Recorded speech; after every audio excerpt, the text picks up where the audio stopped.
할렐루야. 우리 가까이 계신 분에게 이렇게 한번 힘과 용기를 주고 시작하면 좋겠습니다. 하나님께서 당신 곁에 계십니다. 이렇게 한번 고백합시다. 시작. 예. 어느 때보다도 참 쉽지 않은 주일을 시작하게 됩니다. 우리가 야고보서를 시작하면서 우리의 시대와 같은 기근과 영적인 굶주림 시대 가운데 우리가 지금 그리스도인의 참 믿음의 삶을 돌아보고 있습니다. 우리가 지혜를 구하고 고난을 기쁘게 여겨야 될 온전한 믿음이 참 믿음이다. 온유함으로 이웃을 돌보는 경건함이 참 믿음이다. 형제를 차별하지 않는 긍휼함이 참 믿음이다. 행함으로 살아있는 믿음을 증명하는 것이 참 믿음이라고 우리가 고백하면서 야고보서의 말씀을 나누었습니다. 지난주에는 우리가 감사절이라서 특별한 말씀들을 나누었고요. 오늘 우리가 다시 본문으로 돌아와서 3장의 내용을 통해서 우리가 참 믿음의 실제적인 삶 가운데 이 말, 언어, 입술, 혀라고 표현하고 있는 이 말에 대한 교훈들을 좀 나누려고 합니다. 여러분, 성경에서 예수님께서 천지를 창조하실 때도 말씀으로 창조하셨고요. 예수님께서 많은 사람들을 살리고 회복하고 고칠 때도 말씀으로 고칠 때가 굉장히 많이 있었습니다. 성경 말씀 잠언 16장 24절 PPT의 말씀을 보면요, 이런 말씀이 있죠. 선한 말은 꿀송이 같아서 마음에 달고 뼈에 양약이 되느니라. 양약이 된다는 말은 치료가 된다는 얘기거든요. 그러니까 이 선한 말 한마디가 사람을 치료하는 능력이 된다, 이런 말입니다. 우리 어떻습니까? 여러분의 말은 치료하는 능력의 양약이 되고 있습니까? 아니면 상처를 내고 있는 날카로운 칼과 같은 말들이 오고 가고 계십니까? 요즘 우리의 모습들을 바라볼 때마다 참 안타까운 현실들을 많이 바라보게 됩니다. 또 많은 정보와 또 문화적인 매체와 미디어를 통해서 들려오는 많은 이야기들과 말들, 그리고 우리가 남기고 있는 댓글들, 이런 것들이 모든 것들이 우리 가운데 언어라는 표현으로 이렇게 나아가고 있는 것을 보게 됩니다. 성경은 뭐라고 얘기할까요? 우리 안에 참 믿음을 가진 사람들은 어떤 말을 해야 되는 것일까요? 오늘 저는 결론을 말 조심하십시오, 이런 결론을 내고자 오늘 이 말씀을 가진 것은 아닙니다. 과연 우리의 언어는 하나님 앞에 합당한 열매가 되려면 어떻게 해야 될 것인가는 거죠.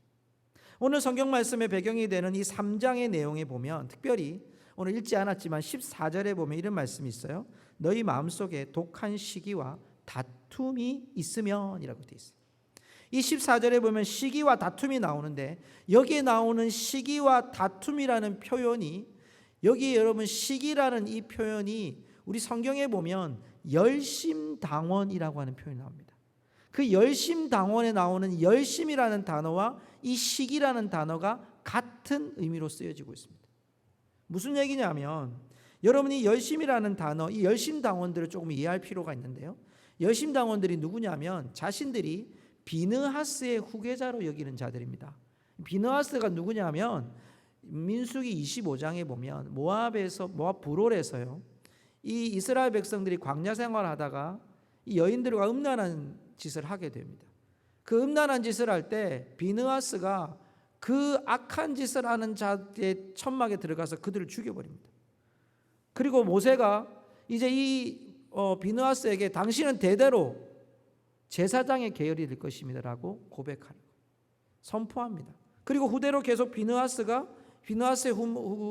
후손들이 제사장 계열을 가지게 됩니다. 그러니까 계열을 가진 자들을 열심당원이라고 하는데요, 이 열심당원들은 자기들의 의욕적인 행동을 통해서 자신들의 믿음과 신앙을 보여주는 자들입니다. 그 대표적인 사람이 베드로입니다. 여러분, 베드로에게 항상 가지고 다녔던 무기가 하나 있었습니다. 우리가 성경에서 잘 드러나지 않다가 마지막 예수님이 겟세마네 동산에서 기도하시고 내려오실 때 드러납니다. 베드로가 뭘 들고 휙휙 걷습니까? 예. 왜 들고 있었을까요? 그가 열심당원이었거든요. 열심당원은 무기로 싸워서 이겨야 되는 자들입니다. 칼을 들고 자기의 몸을 제어하고 피를 내면서 나는 열심당원입니다라고 자신을 표현했던 자들입니다. 이런 자들이요, 역사적으로 보면 시기와 다툼이라는 이 표현 속에서 그들이 직접적으로 행동에 옮긴 것입니다. 주후 66년에 성전산에 로마의 수비대가 주둔하고 있었는데 이 주둔한 수비대를요 공격한 자들이 열심당원들입니다. 여러분, 이 문제 때문에 주후 70년에 예루살렘이 무너지는 일들이 일어납니다. 로마에. 그런 일들이 아마 이 열심당원을 통해서 이제 일어나게 되는데요, 여기에 나오는 이 시기와 다툼이 이런 역사적인 환경을 우리에게 보여줍니다. 왜냐하면 이때 당시에 이 열심당원들이 계속해서 로마에 항거하고 싸우고 폭력을 행사하고 로마의 황제들의 거부하고 막말을 내뱉고, 이런 사회적인 문제가 교회 안에서도 거짓 교사들이 일어나서 교회를 마치 하나의 편파적인 종교로, 정치적인 집단으로 만들려고 하는 일들이 교회 안에 일어나고 있는, 이때에 지금 오늘 이 3장에서 야고보가 우리에게 우리가 지금 고백하는 입술로 하는 말들, 언어들, 이것이 하나님 앞에서 어떻게 참다운 열매로, 참 믿음의 열매로 나아갈 수 있는지를 우리에게 교훈하는 거예요. 자, 1절 2절을 보세요. 1절 2절에 보면 여러분들이요 많은 선생이 되지 마십시오라고 표현합니다. 왜 그러느냐? 오늘 말씀해 보니까 3장 1절에 우리가 더 큰 심판을 받을 줄 알고 선생이 많이 되지 말라 이렇게 얘기되어 있습니다. 여러분, 당시에 아이들한테, 어린 아이들한테 너희들 장래희망이 뭐냐 이러면 네 랍비입니다 라고 표현합니다. 지금의 우리 학교의 선생님의 의미가 아니라 당시의 랍비는 종교적인 지도자입니다. 많은 혜택도 받는 것뿐만 아니라 많은 사람들에게 영향력을 미치는 자입니다. 성경도 가르치고 또 삶을 보면 금식도 하고 헌금도 하고 또 많은 사람에게 영향력을 주고 성경을 많은 사람에게 가르쳐서 그 믿음의 삶, 신앙의 삶을 세워가는 이런 랍비가 되고 싶은 게 어린아이들의 꿈이었습니다. 근데 이런 꿈이 어린아이들이 크면서 이 랍비라고 하는 사람들이 실체가 뭔지를 알면 참 안타까워집니다. 이들의 약점이 뭐냐면 가장 중요한 게 함부로 판단한다는, 성경을 잘 알고 있기 때문에 성경의 기준에 맞춰서 당신들은 지금 범죄했습니다. 율법을 어겼습니다. 안식일을 범했습니다. 올바로 금식하지 않았습니다.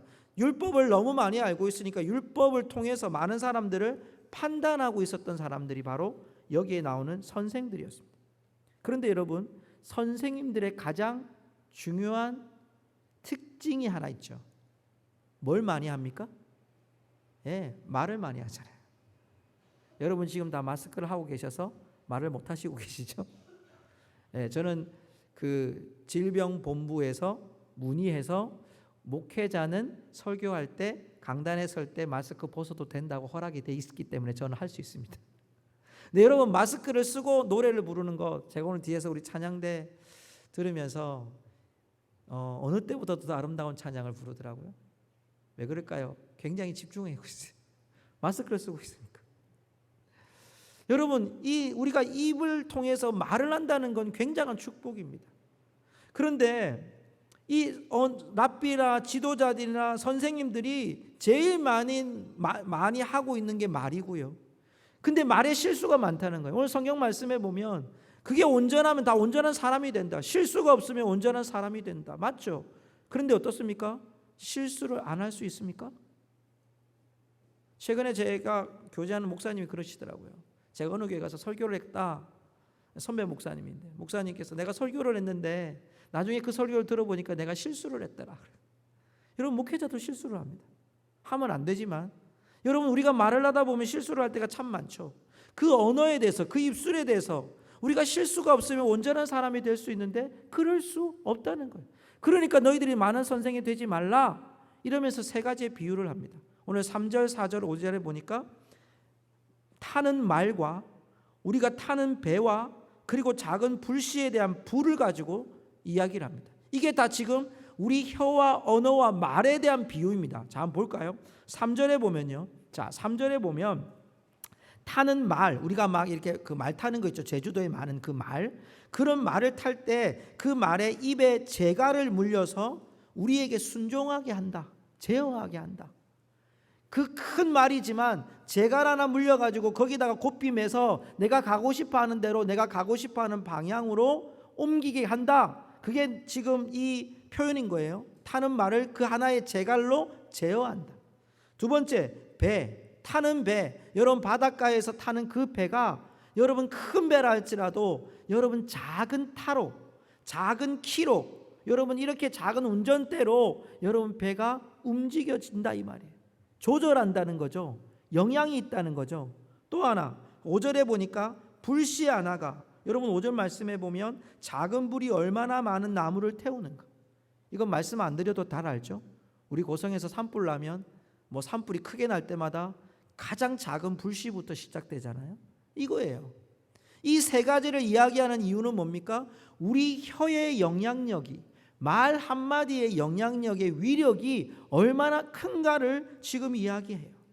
자, 6절 우리 같이 읽어볼까요? 6절 한번 PPT로 올려주세요. 자, 6절 같이 한번 읽어보십시다.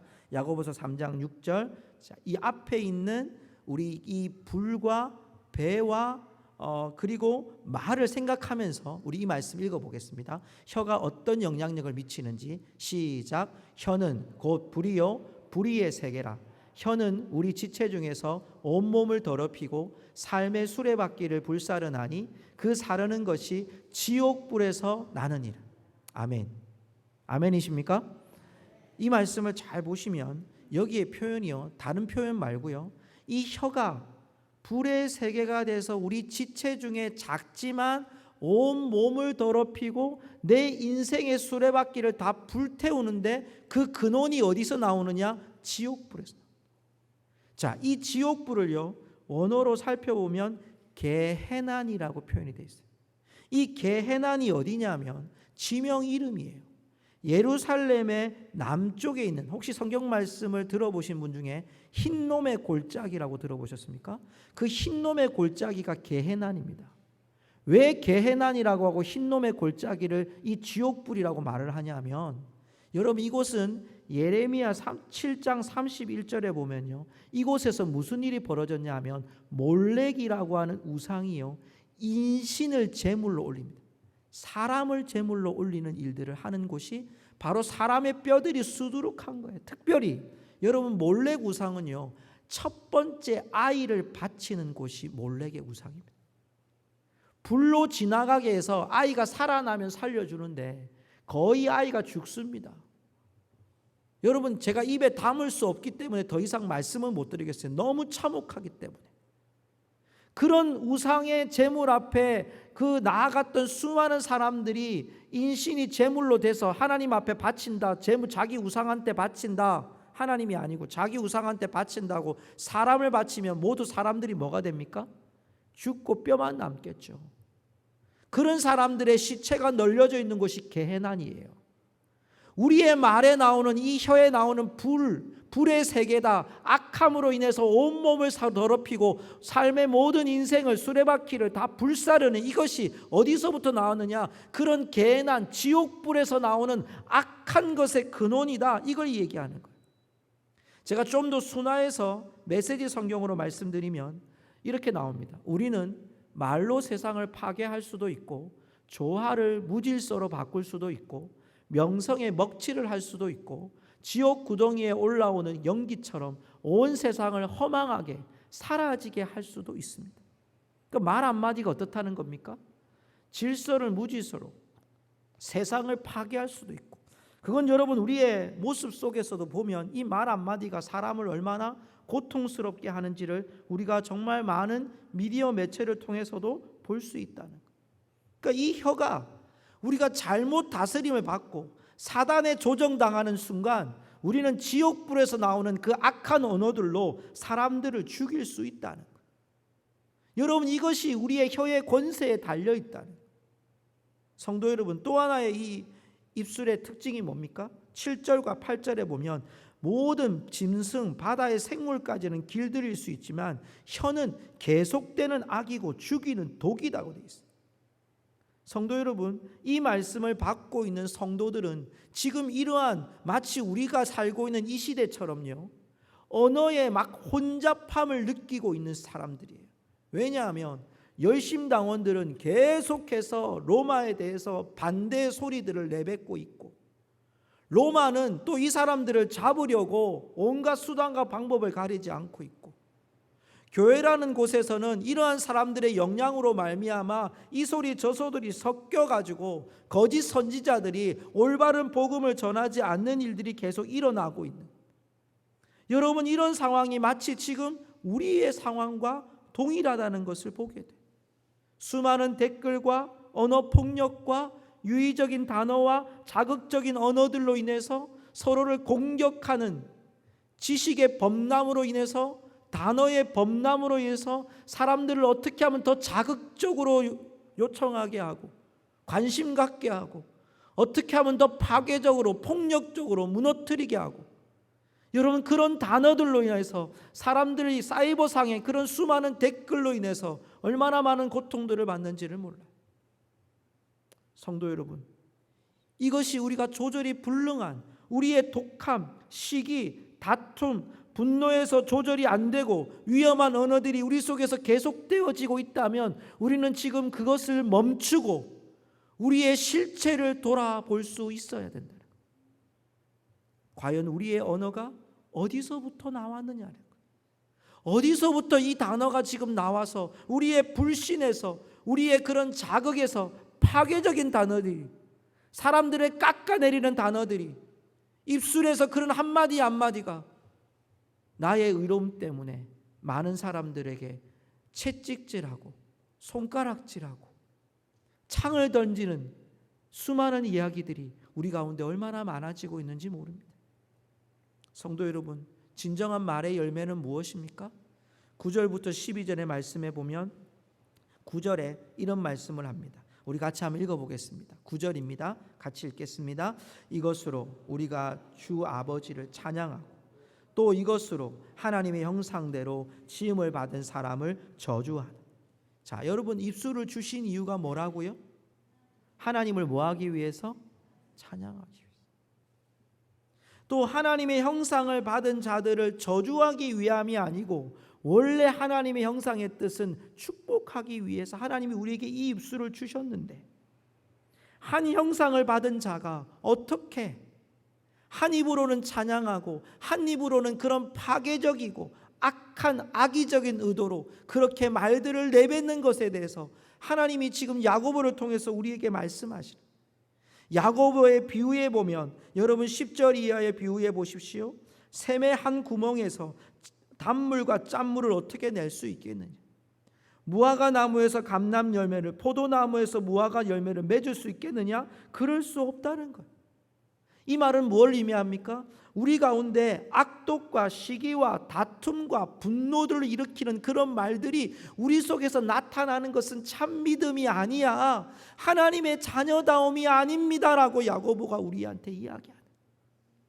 여러분, 이 시대에 이 말씀을 듣는 성도들의 모습이 어떠합니까? 우리가 여러분 배경에서 살펴봤던 것처럼 굶주려 있습니다. 기근이 그들 가운데 있습니다. 정부에 대해서도 너무나도 많은 말을 할 수 있고 고통스러운 이야기들을 할 수 있는 때예요. 여러분, 당연히 그렇게 할 수 있고 열심당원과 더불어서 우리가 더 많은 일들을 할 수 있지만 야고보 얘기는 뭡니까? 너희들이 그렇게 말하는 근원이 누구의 자녀들인지를 기억해라는 거예요. 여러분, 오늘 그 근원을 볼까요? 제가 읽지 않았지만 15절과 16절의 말씀으로 여러분 넘어가면요, 이 말씀에 보면 이렇게 나와요. 특별히 여러분 15절을 보십시오. 이러한 지혜는 위로부터 내려온 것이 아니요 땅 위의 것이요 정욕의 것이요 귀신의 것이니라고 되어 있어요. 이게 지금 우리가 사단한테 핸들링을 당하고 있는, 무슨 말입니까? 여러분, 자동차를 운전할 때, 물론 요즘에는 이제 뭐 자율 운전이 뭐 나와가지고 이제 조금만 있으면 여러분 자동차만 있으면 여러분 딱 눌러놓으면 눈 감고 자고 있어도 도착할 시대가 금방 온답니다. 조금만 더 있으면 여러분 가만히 있으면 하늘로 날아다니는 여러분 그런 택시가 있답니다. 이제 벌써 다 만들어졌어요. 이런 시대를 살아가다 보니까 이제 우리가 여러분 이 시대 안에서 그런 삶을 살아가는 이 핸들링이라는 게 뭐냐면 내 마음대로 할 수 있는 거예요.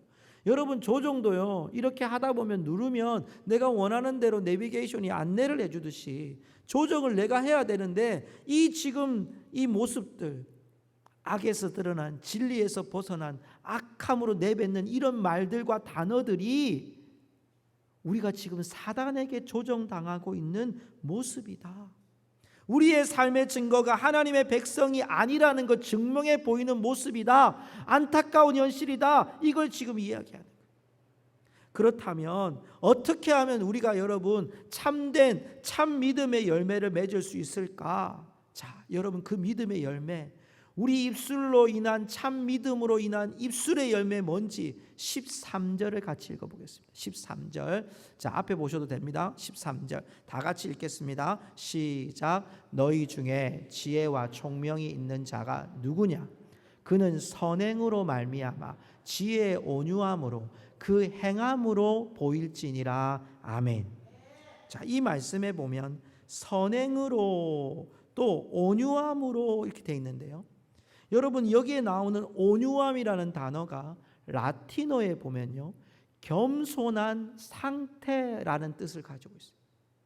그리고 그 뒤에 나오는 온함, 그러니까 온유함이 여기 우리에게 있는 행함으로, 선행으로 보여지는 거예요. 이게 무슨 말이냐면 우리의 언어로, 우리의 입술로 말하는 이 열매는 무엇이 되어야 되냐면, 진정한 지혜의 모습은 말을 얼마나 잘하느냐, 정보가 얼마나 많으냐, 얼마나 화려한 단어를 쓰느냐가 그 사람의 능력을 좌우하는 것이 아니라, 그 사람의 진정한 선함의 능력이 삶으로 보여져야 진정한 그 말의 언어의 능력이 있다는 거예요. 그리스도인의 삶이 어떠해야 된다는 겁니까? 성도의 삶이 말 잘하는 사람이 아니라 그 말에 책임질 수 있는 사람, 그 말이 정말 온전한 삶으로, 선함으로, 겸손한 태도로 드러나는 삶이 되어야 된다는 거예요. 그래서 17절의 말씀에 보면요 위로부터 난 지혜의 모습들을 보여줘요. 한번 보세요. 17절에 보면 첫째 성결, 다음 화평, 관용, 양순, 긍휼, 선한 열매가 가득하고 평경과 거짓이 없나니. 굉장히 많죠. 제가 현대어 성경으로 한번 읽어드릴게요. 자, 앞에 보시고 참고하시면 됩니다. 자, 여러분 이 17절을요 이렇게 표현합니다. 평화를 사랑하고 예의가 바릅니다. 남의 의견을 존중하고 남에게 기꺼이 양보합니다. 자비심이 강하고 선한 일을 즐겨합니다.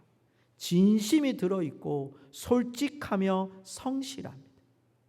여러분 이게 우리의 선한 말을 하는 사람의 태도에 달려있다. 여러분 아무리 우리가 옳고 아무리 여러분 합당한 말을 하는데 예의가 없어요. 자기 마음대로 하고 싶은 말 다 해요. 중간에 그 사람 말하고 있는데 막 튀어나와서 얘기하는 거예요. 남에게 여러분 기꺼이 양보하는 게 아니라 들으려고 하지 않고 혼자 말을 내뱉는 거예요. 목소리 높이는 거예요. 여러분 막 욕을 하는 거예요. 그러면서도 여러분 진심도 없이 막 해대는 거예요. 그것은 여러분 우리 안에 하나님의 백성인가를 의심해 봐야 돼요. 성도 여러분, 목회자가 아무리 능력이 있다 한들 목회자 입에서 여러분 막 욕이 막 나오는데 무슨 은혜가 되고 여러분 은혜가 되겠어요? 역사가 일어나겠어요? 그건 아니잖아요.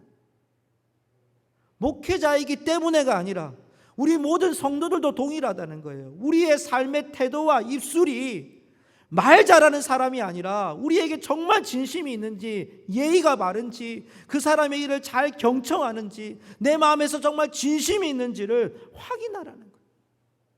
그래서 그 결론이 무엇입니까? 18절에 보면 이런 구절이 있습니다. 우리 18절 같이 한번 읽어보겠습니다. 18절 같이 읽겠습니다. 시작. 화평하게 하는 자들은 화평으로 심어 의의 열매를 거두느니라. 뭘 심어야 된다고요? 화평을 심어야 돼요. 우리가 정말 지혜가 있느냐, 정말 우리에게 하나님의 음성이 우리에게 있느냐, 이것이 정말 올바른 일이냐, 그렇다면 우리가 뭘 심어야 돼요? 그 말과 그 태도와 그 관계 속에서 화평을 심어야 돼요. 성도 여러분, 지금 우리가 이 사회 가운데 마치 한쪽으로 몰아가는 여론 무리들, 이런 일들이 너무나도 많이 일어나요.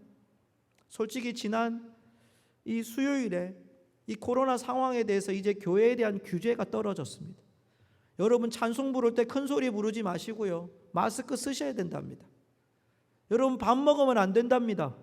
이제 교회 구역 예배 소그룹 모임 전혀 하면 안 된답니다. 근데 할 말이 많습니다. 저는 뭐 그런 이야기들도 있고요, 국무총리실에 누가 전화해가지고 했던 그런 이야기들도 저 다 들었습니다. 얼마나 여러분 다 아마 많이 들으셨을 거라 생각해요. 아니 뭐 정부에서는 소그룹 안 합니까? 소모임 안 합니까? 그분들은 밥 안 먹습니까? 왜 교회만 이렇습니까? 이렇게 할 말 많아요. 근데 제가 그 말씀을 다 듣고 또 막 많은 분들이 저한테 카톡으로 보내시고 꼭 들어보라 그러고 그래요. 맞아요. 억울한 면도 있고 왜 교회만 그러는지 내가 그런 마음도 있고 대적하고 싶은 마음도 있고, 그런데 내가 곰곰이 생각했습니다. 왜 이럴까? 왜 이렇게 교회만 이렇게 할까? 제가 다른 거 생각하지 않고 하나만 생각해 봤습니다. 왜 이럴까? 제 마음속에 오늘 18절이 와닿았습니다. 우리는 과연 이 시대 앞에서 무엇을 심었을까? 교회가 무엇을 심었길래 이 시대가 우리를 향하여 이렇게 할까? 과연 진정한 화평의 도구가 우리가 되었을까? 저는 스스로를 돌아보며 자책했습니다. 누구의 탓이다 판단하고 목소리를 높이고 여론몰이를 하고, 맞습니다. 저도 청와대에 청원 올렸습니다. 반대라고 저 찍었습니다. 뭐 이게 방송으로 나가면 모르겠습니다만 저도 찍었습니다. 억울한 면이 있습니다. 저도.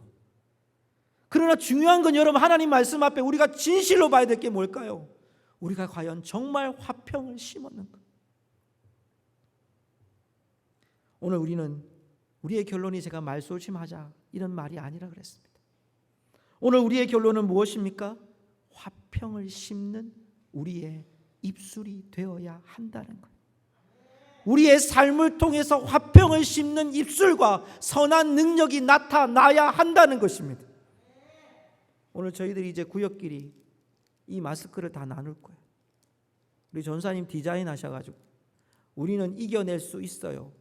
나는 이 표를 달았습니다. 라벨을 붙여서 보내드릴 겁니다. 지역 경제에게 수많은 말들을 합니다. 교회 가지 마십시오. 그것 때문에 교회 못 오신 분들도 계십니다. 불안합니다. 그렇게 말하는 분들도 계십니다.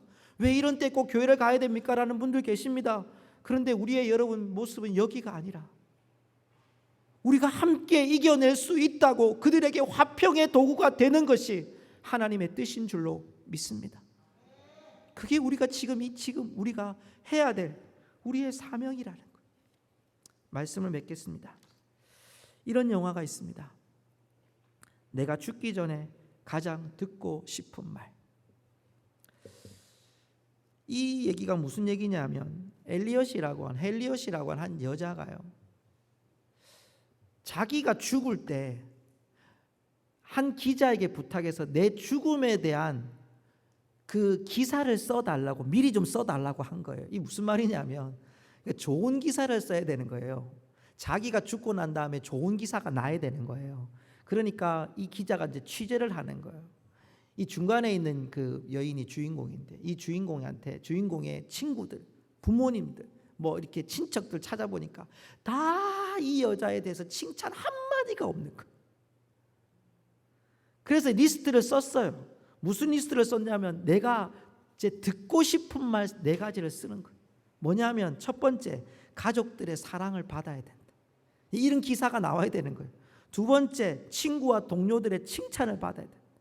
세 번째, 우연이라도 누군가의 삶에 영향을 끼쳐야 된다. 네 번째, 마지막으로 타인과 구별될 만한 나의 와일드 카드, 특별한 게 있어야 된다. 이제 이게 기사의 내용에 있어야 된다는 거예요. 이 여인이 어떻게 사냐면 남은 인생을 이렇게 네 가지를 위해 사는 거예요. 가족들을 사랑하고 친척들을 사랑하고 또 막 이렇게 그 영화에 보면요. 저도 이제 토막토막 봤는데 영화에 보면 이 사람이 모든 사람들이 싫어하니까 어디로 가냐니까 고아원에 가는 거예요. 고아원에 가가지고요. 아이들 앉혀놓고 막 아이들한테 연설을 하는 거예요. 아이들이 얼마나 싫어하겠어요. 근데 아이 한 명이 따라오는 거예요. 이걸 이게 이제 내가 이 아이한테 영향력을 줄 수 있다고 얘기하는데 애가 별로 영향이 없어요. 저 옆에 지금 서 있는 아이예요. 여러분 이렇게 살아가는 거예요. 여러분. 성도 여러분, 여러분 어떻습니까? 여러분 어떤 말을 듣고 싶으십니까? 우리는 여러분 하나님의 은혜 안에서 주님이 나에게 부르실 마지막 날에 이 한마디 듣기 위해 여기 살아가고 있어요. 착하고 충성된 종아. 착하고 충성된 종아. 하나님이 우리에게 이 말씀하시기를 기대하고 여기를 살아가요. 그런데 우리의 입술에서 나오는 말이 오해와 편견과 사람들에게 찌르는 칼과 악한 말들이 난무하는 이 시대의 사람들과 별반 다를 것 없는 삶을 살아가는 건 참 믿음이 아니라고 얘기해요. 우리의 입술에서 나오는 말 한마디와 함께 우리의 삶이 선한 능력으로 그들에게 참 그리스도를 전하는 믿음의 입술이 될 때 그것이 참 믿음이라고 오늘 우리에게 교훈해 주고 있습니다. 성도 여러분, 이 한 주간을 살아가면서 우리의 입술로 하나님께 영광 돌릴 수 있기를 주님의 이름으로 축복합니다. 말하기보다 들어주십시오. 내 의견 먼저 표출하기 전에 양보하십시오. 여러분의 말에 진심을 담아서 이야기하십시오. 상처되고 파괴되고 여러분 그런 악한 것들은 우리의 참 믿음의 증거가 아니라는 것을 기억하고 우리 안에 예수 그리스도의 이름이 항상 거함을 기억하면서 우리의 한날을 살아가는 저희들이 되기를 주님의 이름으로 축복합니다. 우리 함께 기도하겠습니다.